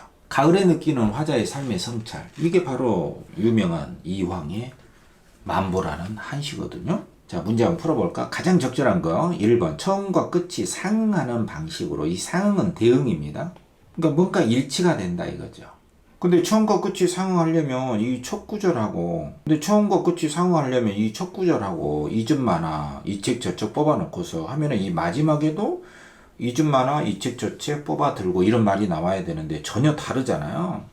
그렇기 때문에 처음과 끝이 상응한다 뭐 이런 거 없기 때문에 뭐 안정감 이런 것도 없습니다. 시어를 점층적으로 반복해서 2번, 점층적으로 반복한다는 것은 점점 그 시어가 늘어난다는 것이에요. 가자, 나는 가자, 너도 가자, 우리 모두 함께 가자, 이런 식으로 점점 시어가 다른 말들이 붙어져 가지고 점점 길어져야 되는데 그런 거 없잖아요. 그래서 3번에 보면은 외부 세계라는 게 바깥에 있는 자연물이라든가 자연 현상을 말하거든요. 이게 바로 외부 객관 사물을 말한다. 바로 여기에 갈가마기나 해오라비 같은 이런 것들, 그리고 바깥에 있는 이런 외부 자연물들이나 자연현상 같은 경우는 굉장히 기쁘고 환칠하게 성장했다고 했잖아요. 그래서 이 외부 세계는 이렇게 즐거운데 그에 비해서 화자의 내면은 우울하고 한탄의 정서에 가깝기 때문에 이 외부 세계와 화자의 내면은 대비해 간다, 이 말이 맞죠. 굉장히 중요한 선지입니다. 그럼으로써 화자의 우울한 정서를 드러내고 있기 때문에 요게 가장 정확한 것이고요. 이 개념어들을 잘 살필 수 있어야 됩니다. 외부 객관 세계, 외부 세계와 내면 의식의 대비를 통해서 정서를 드러내고 있다. 요런 선지 말이죠. 요런 선지 굉장히 중요합니다. 계절의 흐름에 따라 변화하는 풍경. 여기서는 뭐 가을 외에는 안 나오잖아요. 계절의 흐름 없고요. 영탄과 회상의 어조를 교차해 가며, 그러니까 뭐뭐 했구나, 뭐뭐 했도다, 뭐뭐여, 요런 게 영탄의 어조고요. 이 회상의 어조라는 것은 과거를 회상해야 됩니다. 뭐 어찌나 맛있었던지, 그때가 언제였더라, 이렇게 과거 회상이 나와야 되는데 여기서 뭐 과거 회상 같은 거 안 나오잖아요. 그래서 이황의 만보라는 시의 핵심은 바깥 대상들이 보여주는 추수 무렵에 수학의 즐거움을 누리는 외부 객관 사물들이나 자연물들, 그에 대비되는 화자의 학문적 성과가 없음에 대한 우울함과 한탄과 그 성찰의 의식, 이 선명하게 대비가 되고 있는 그 점이 이 시의 핵심적인 요소라고 할 수가 있는 것이죠. 그게 또 이황 선생이 보여주는 어떤 인간적인 고뇌의 솔직한 심정을 우리가 엿볼 수 있다는 점에서 우리가 이 작품을 감상할 수가 있는 것이죠. 외부 세계와 내면 의식의 대비, 이 말을 꼭 기억해야 됩니다. 자, 김시습의 사청사후라는 작품인데요. 굉장히 중요한 작품이에요. 이 작품은요, 일단 이 대응, 대비, 병치라고 하는 이 중요한 문학 개념어가 잘 녹아있는, 그것을 창작의 중요한 원리로 삼고 작품을 훌륭하게 형상화해낸 작품이기 때문에 여러분들이 잘 기억을 해놔야 됩니다. 이 김시습 대천재 시인이거든요. 첫째 행에서부터 날씨의 그 변덕스러움을 우리 인간사의 변덕스러운 세태의 문제로 촥 연결을 시키고 있죠. 이른바 자연과 인간사의 대응 관계를 첫째 행에서부터 드러내고 있는 거예요. 잠깐 사자고요. 이 청이 맑을 청이거든. 그리고 우는 그냥 우리가 알고 있다시피 비예요. 그러니까 사청, 잠깐 막다가 잠깐 비가 오는 그 자연현상을 변덕스러운 우리 인간사에다가 적용을 하고 있기 때문에 이 첫째 줄 자체가 자연과 인간의 대응, 자연과 인간의 병치를 훌륭하게 문학적으로 구사하고 있는 구절이죠. 첫째 절부터 바로 읽어보면 언뜻 겠다가 다시 비가 오고 비 오고 다시 개고, 이게 바로 자연현상의 변화를 드러낸 것이죠. 그리고 하늘의 도도 이러한데 하물며 세상 인정이랴, 우리 세상의 인정도 이렇게 날씨의 변덕스러움과 같다. 요건 인간사잖아요. 그래서 자연현상의 변화와 인간사를 뭐 했다? 대응시키고 있다. 자연과 인간사가 상응되고 있다. 이렇게 말을 할 수가 있고, 자연과 인간의 현상이 나와 있기 때문에 두 개가 나왔다. 병치가 되고 있다. 우리가 다 배운 거죠. 그래서 이 두 개 구절 시작하는 것 자체부터가 바로 자연과 인간의 대응이 나와 있는 것이죠. 그리고 세상사를 보면 나를 기리다가, 이게 이제 화자인데 나를 칭찬하다가 문득 돌이켜서 나를 이것은 나를 공격하고 나를 헐뜯는 세태에 대한 문제점, 세태에 대한 비판을 드러내고 있는 것이죠. 나를 막 깐단 말이죠. 그리고 세상 사람들은 부귀 공명을 피한다더니 도리어 스스로 공명을 막 추구해, 표리부동하죠.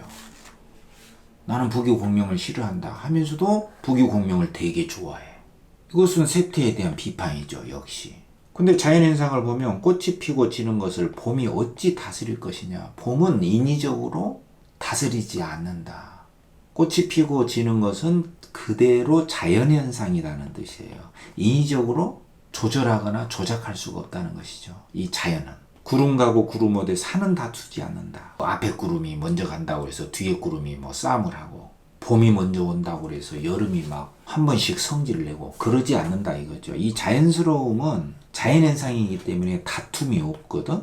그렇게 보면은 이 앞에 부분에 나를 막 헐뜯고 나를 공격하고 하는 이런 인간사의 싸움하는 모습하고 자연현상의 다툼이 없는 모습은, 이 부분은 대비가 되고 있는 것이죠.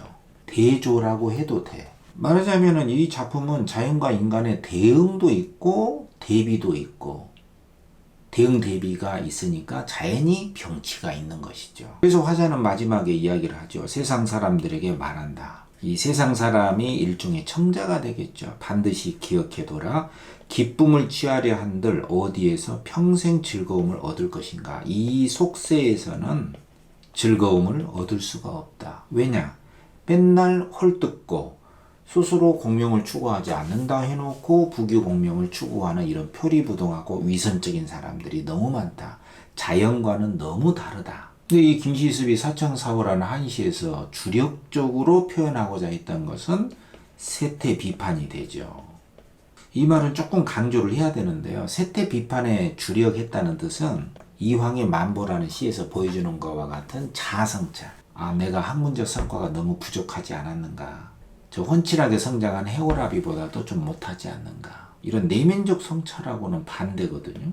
그러니까 문제 풀 때 조심해야 돼요. 세태 비판, 바깥을 공격하고 비판하는데 주력했느냐, 아니면은 내적인 성찰 쪽으로 관심을 기울이고 있느냐, 요 점이 중요한 거죠. 그러니까 이 짧은 한시 속에는 자연과 인간의 대응도 있고, 요 앞부분에 비가 오고 개고 그렇게 변덕이 심하듯이 우리 인간사도 그렇다. 요거는 자연과 인간의 대응이고, 그렇지만 그 밑에 부분에서는 사람들이 나를 공격하고, 근데 자연은 다투지 않는다. 요 부분은 자연과 인간의 대비다. 그리고 이 마지막 부분에는 이 속세에는 즐거움이 없다. 이런 발언 자체가 세태에 대한 비판에 주력을 하고 있다 이겁니다. 그렇기 때문에 선지 1번에 인간과 자연의 대응도 있고요. 여기 5번에 보면 세상사와 자연의 대비도 있다.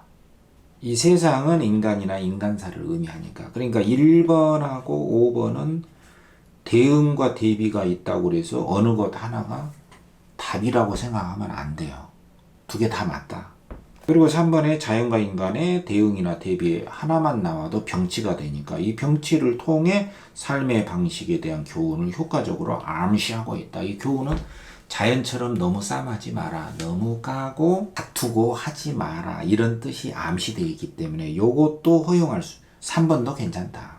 그리고 4번에 세태에 대한 비판. 세태에 대한 비판은 자연처럼 다투지 않는 게 아니라 너무 헐뜯는 데 주력하고 있다. 이게 바로 헐뜯는 세태에 대한 비판이 되겠죠. 그 세태에 대한 비판을 통해 세속적 삶에서는 만족할 수 없음을 마지막에 보여주고 있으니까 4번도 괜찮지? 근데 여기 2번에 보면 화자의 처지를 자연과 대비하여, 요거는 화자는 남들이 자기를 막 헐뜯는다고 했는데 자연은 다투지 않는다. 요거는 화자의 처지와 서로 대비가 되니까 요건 괜찮은데, 이 시 전체는 화자의 삶이 잘못되었음을 또는 화자의 삶이 스스로 부족함을 내적으로 성찰하는 데 초점이 있는 게 아니거든. 이게 틀린 것이고요. 자신의 삶이 성찰이 아닙니다.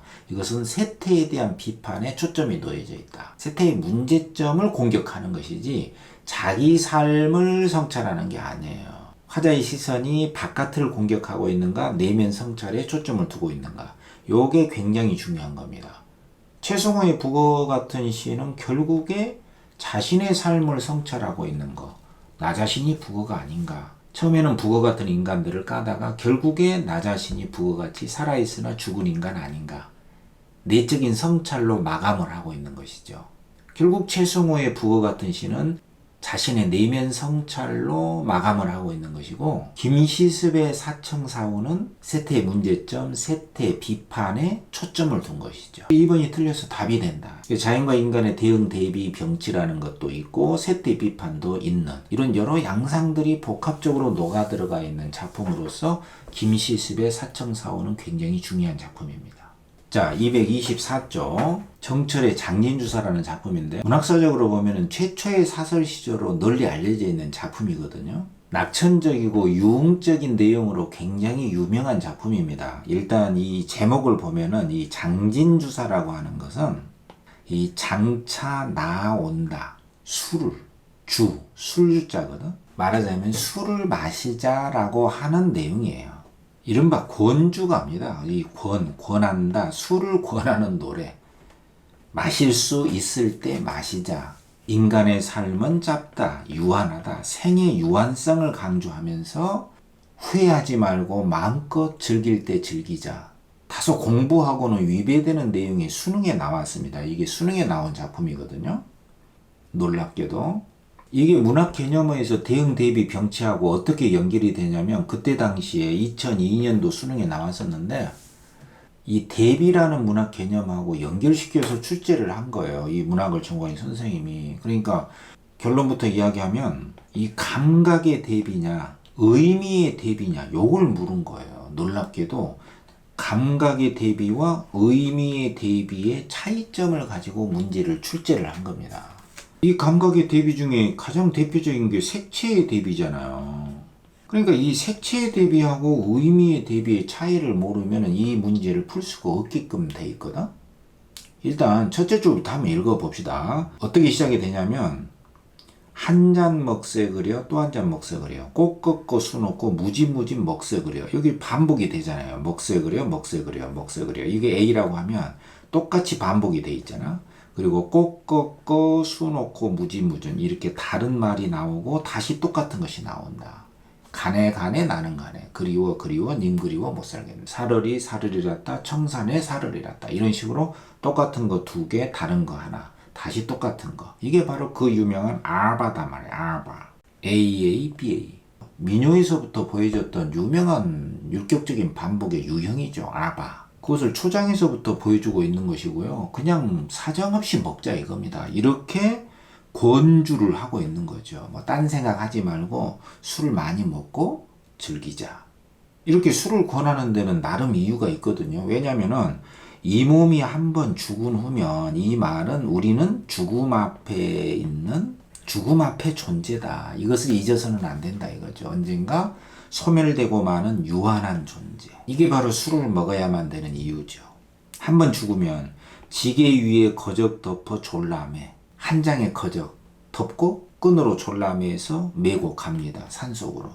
또는 부잣집 같으면 오색실 화려한 휘장 속에 만인이 울며 가. 어떤 뭐 부자나 권력가의 죽음이라면 화려하게 장례식을 치르고 모든 사람들이 막 찍찍 울고 가겠죠. 그러니까 여기는 대조적인 죽음의 모습이 나와 있거든. 초라하게 거적을 졸라매서 가기도 하거나 또는 화려한 죽음을 맞이하거나 이렇게 대조적인 죽음의 양상을 보여주고 있는 것인데 중요한 것은 이걸 통해서 궁극적으로 무엇을 말하려고 했는가 이게 중요한 거예요.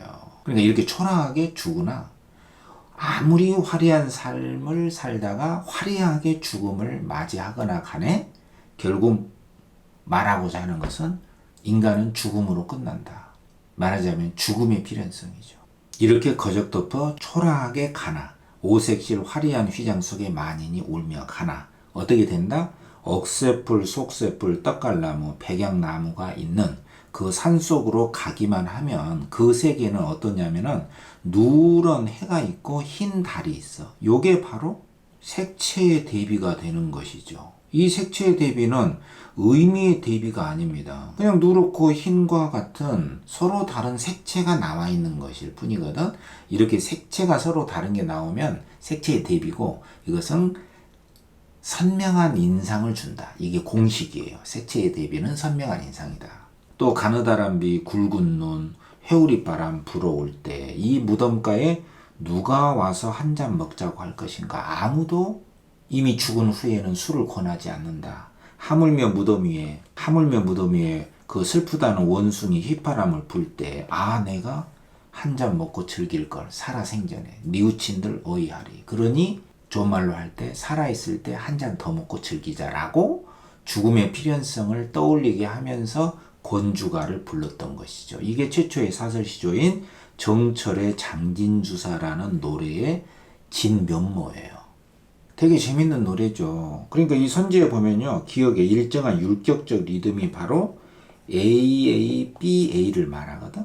한 잔 먹새 그려 또 한 잔 먹새 그려 꽃 꺾고 술을 넣고 내가 한 잔 먹었으면은 꽃잎파리 하나 넣고 한 잔 또 한 잔 먹고 꽃잎파리 떼서 또 한 장 옆에다 놓고 두 잔 이렇게 숫자를 세어가면서 술이 취하면은 잊어버리니까 내가 몇 잔 먹었느냐를 꽃잎으로 숫자를 세어가면서 사정없이 무진무진 끝없이 먹자 이겁니다. 이게 바로 아바거든. 아바 음악성. 이거 괜찮죠? 그 다음에 이 리은은 한번 죽은 후면 만약 뭐뭐라면 이렇게 죽음의 상황, 가정적 상황 만약에 죽은다면 죽으면 모든 게 끝난다. 그래서 술을 먹자. 그쪽으로 화자의 의도를 부각시키고 있다. 괜찮죠? 그 다음에 3번의 디귿에 보면 대조적 상황을 설정해 죽음의 필연성을 강조하고 있다. 이게 굉장히 중요한 선지거든요. 디귿에서 대조적인 상황이라고 하는 것은 바로 요거예요. 이 디귿 나오잖아. 지게 위에 거적 덮어 졸라매. 이게 이제 굉장히 가난하고 초라한 사람의 죽음이죠. 그리고 오색실 화려한 휘장에 만인이 울며 가. 이것은 부자, 권력자의 화려한 죽음의 모습이거든.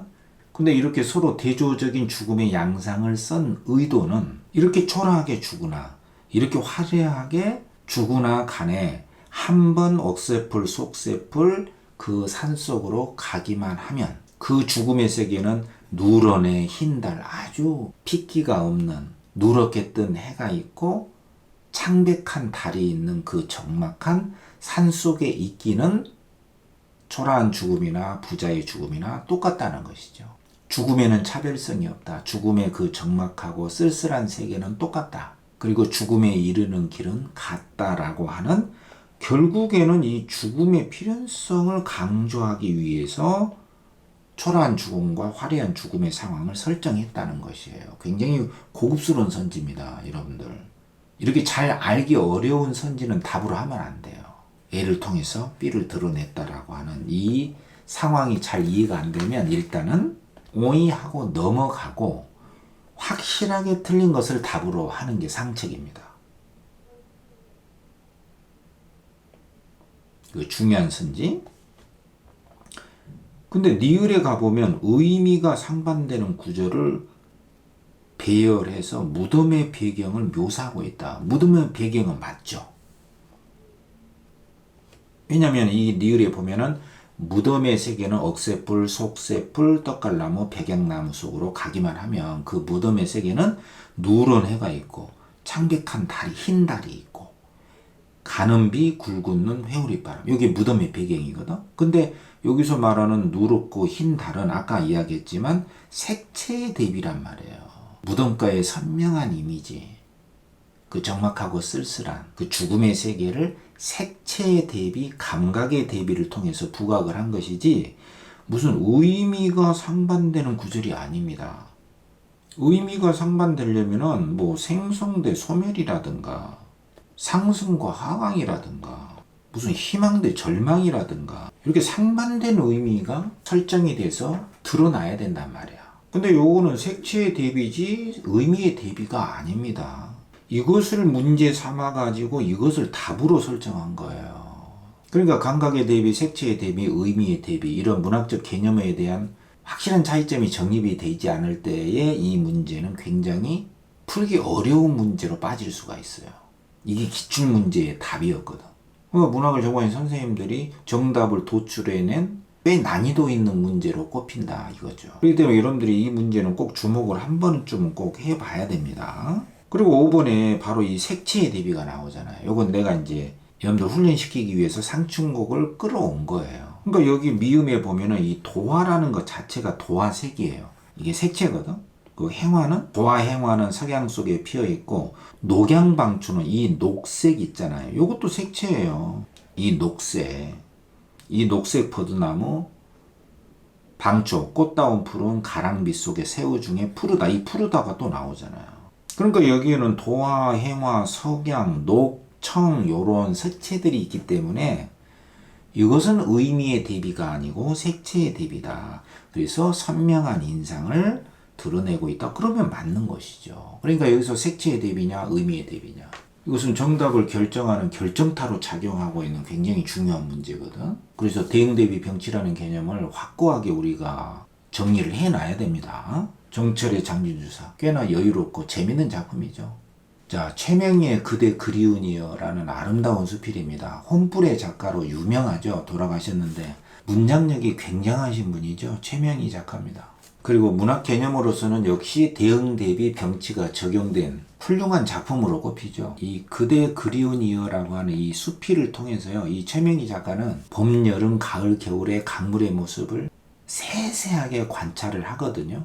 그리고 그 사계절의 강물의 모습을 그대로 우리 인간의 삶의 모습으로 대응시키고 적용해 나가는 그 탁월한 문학적 형상력을 보여줍니다. 여기에 강물이라고 하는 이 객관적인 사물을 통해서 우리 인간의 삶을 읽어내는 작가의 통찰력을 여기서 볼 수가 있는 거죠. 이게 그 유명한 대상의 속성을 삶의 의미에 대응시킨다. 이 유명한 말이 이 작품에 그대로 적용시킬 수 있는 바로 그 대표적인 작품이 최명희의 그대 그리운이여 라고 하는 수필입니다. 그대로 한번 읽어볼게요. 나는 봄의 밤 강물을 보았다. 요게 바로 화자가 주목한 자연물이자 자연현상이다.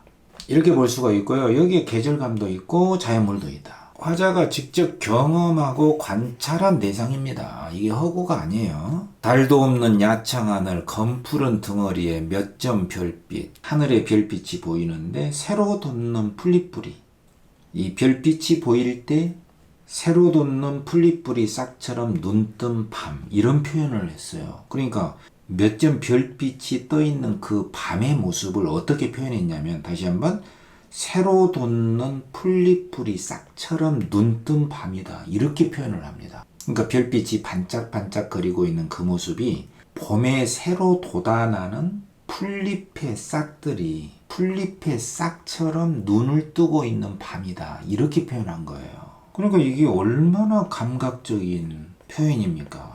달도 없는 그 별빛이 있는 그 밤의 모습은 새로 돋는 풀잎들이 싹처럼 눈을 뜨고 있는 밤이다. 물오른 어둠을 깊숙이 빨아들여 숭묵보다 검어진 산능성이 만공에 허공에 뚜렷한 마루를 긋고 있는데, 저 산능성이가 허공에 뚜렷한 곡선을 그리고 있다. 그 산의 그림자 품어 안은 밤의 강물이 소리 죽여 제 몸에 비늘을 불며 아득히 가득히 흐르고 있는 것을 나는 보았다. 그것은 돌아오는 강물이다. 이게 봄의 강물을 묘사한 것이거든. 마치 사람처럼 소리 죽여 흐르고 있다. 의노한 거죠. 그 산의 그림자까지를 다 가슴에 품고 안고 흘러가는 게 밤의 강물이다. 그리고 그것은 어딘가 갔다가 돌아오는 강물이다 라고 표현을 한 거예요. 언제라고 강물이 한자리에 서 있으려면 항상 강물은 흘러갔다. 그렇지만 가을의 강물은 차갑게 가라앉히며 멀리 떠나가는 강물이고, 봄의 강물과 대비되죠. 가을의 강물은. 봄의 강물은 돌아온다면 가을의 강물은 차갑게 떠나가는 강물이기 때문에 봄의 강물과 가을의 강물은 대비가 된다. 이렇게 볼 수가 있고요. 또 겨울의 강물은 쓸쓸히 남은 그 물에 살을 벗고 뼈만으로 허옇게 얼어붙어 극한을 견디는 얼음이다 라고 했거든요. 그러니까 이 문장을 보면 겨울의 강물은 극한을 견디는 존재예요. 마치 인간의 삶처럼 인간이 극도의 추위를 견디는 것과 같은 그것이 바로 겨울의 강물이라는 것인데, 이것은 겨울의 강물이라고 하는 대상을 바로 인간의 삶에다가 연결시키는 거예요. 그냥 강물이 아니잖아요. 왜냐하면 겨울의 강물은 춥다. 겨울의 강물은 춥다. 차갑다. 여기서 끝나는 게 아니라 마치 사람처럼 극한을 견디는 얼음이다 라고 이렇게 의인화를 했다는 것 자체가 삶의 의미에 대응시키는 거예요. 의인화는 삶의 의미에 대응시키는 것이다. 이걸 외워야 됩니다. 그래서 의인화가 시험에 가장 많이 나오거든요. 또 지난 여름 푸르게 눈부시게 풍요로운 강물이 수천 수십만 개 은비늘로 찬연히 부수며, 여름의 강물이죠. 물에 살 끝에까지 차오르던 환희를 어찌 있겠는가. 목숨같이 배 띄우며 수면의 바람은 불어와 황금빛 노를 젓는데, 솟구쳐 뛰노는 은어대 비단고기, 자맥질이 숨막혔지. 자맥질은 올랐다가 가라앉았다가 하는 그 모습, 너무나 숨막힐 정도로 아름다웠다. 구리다가 아니라 이윽고 해가 지면 밤이 되어 꽃을 터지듯 함성을 지으며 쏟아지던 저 별들의 물이 살아서 아름다워. 이보다 충만함이 어디 있겠는가. 여름에 충만한 생명력의 강물을 말하는 것이죠. 요거는 또 봄의 강물하고 가을 강물하고 겨울 강물하고 또 다른 것이죠. 여름은 충만한 강물의 모습이거든. 계절별로 이미지의 대비를 강조하고 있는 것이죠. 돌아보아 부러울 것 하나 없던 뜨거운 여름이 만월이라 보름달같이 시위 단계로 할 만큼 넘치게 부풀어 아슬아슬한 고비 정점에 이르면 이 어인일인가. 아차 한순간 놓친 것이 그만 쏜살처럼 뒷모습을 보이고 저만큼 흘러가 버리는 가을 강물. 가을 강물은 떠나가는 강물이니까 설명도 없이 투명하게 싣고 가는 모세혈관의 이 여름의 잔정은 이미 자취를 거두고 여인뼈가 일어서는 겨울이 왔다. 겨울은 앙상한 뼈의 이미지예요. 그 여름에 휴양한 갈채 은비늘이 뒤집혀 이제는 비늘마다 시퍼렇게 날새우며 얼어붙는 겨울강은 침묵의 비수였다. 겨울강의 이미지는 침묵의 비수다. 수천 수만 수십만 개의 단도로 앙상한 제 가슴을 찌르고 있는 겨울강의 빙판 언저리에 어느 날인가 문득 연두 물빛 번지면서 쏘살쏘살 발소리 들린다. 봄의 강물이 온다는 것이죠. 돌아오는 강물의 발소리인 것이다. 의인화했습니다. 강물을 의인화한 거다. 한꺼번에 다는 못 따라오고 아주 조금씩 강원도 가장자리 눈치 못 채게 숨결로 씁니다가 드디어는 날새운 비수도 거꾸로 박힌 단도 비수는 다 겨울의 강물이었죠. 고단하게 돌아오는 손으로 다 녹이어 깊이 풀어주는 발소리가 비어있던 온강에 가득 차는 봄밤. 이 강물은 과연 어디만큼이나 멀리 다리가 아프게 헤매 흐르다가 지금 이렇게 다시 이 자리로 돌아오는 것일까? 돌아오는 봄의 강물에 대한 격찬 놀라움과 그 경이로움을 감격스럽게 표현하고 있는 것이죠. 계절별로 강물의 이미지가 다르잖아요. 이렇게 계절별로 봄, 여름, 가을, 겨울의 강물의 모습을 우리 인간 삶의 모습에다가 대응하고 적용시키는 아름다운 수필이거든요. 그러니까 일본에 보면 자연물에 대한 친화의식이다. 봄, 여름, 가을, 겨울에 대한 강물을 관심 있게 썼다는 것 자체, 이게 관심을 보이는 것이고요.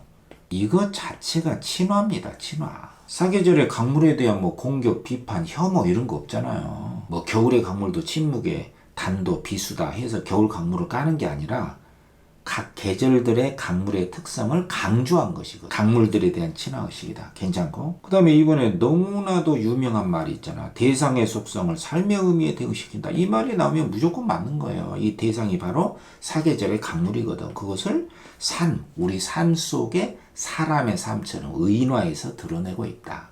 이게 맞다 이거죠. 1번도 맞고. 사계절의 순환을 통해 의미를 심화시키고 있다. 인생의 문제로 드러내고 있다. 이런 뜻이고요. 이미지의 대비, 각 계절의 강물들의 이미지의 차이점이 있잖아. 감각을 선명하게, 괜찮고. 근데 5번에 직접 사계절의 강물을 직접 체험한 것이거든. 관찰하고 체험한 거예요. 이 사계절의 강물을 꾸며서 허구로 가정적으로 내가 만약 본다면 이런 게 아니라 직접 보고 쓴 것이거든. 이게 틀려서 답이죠.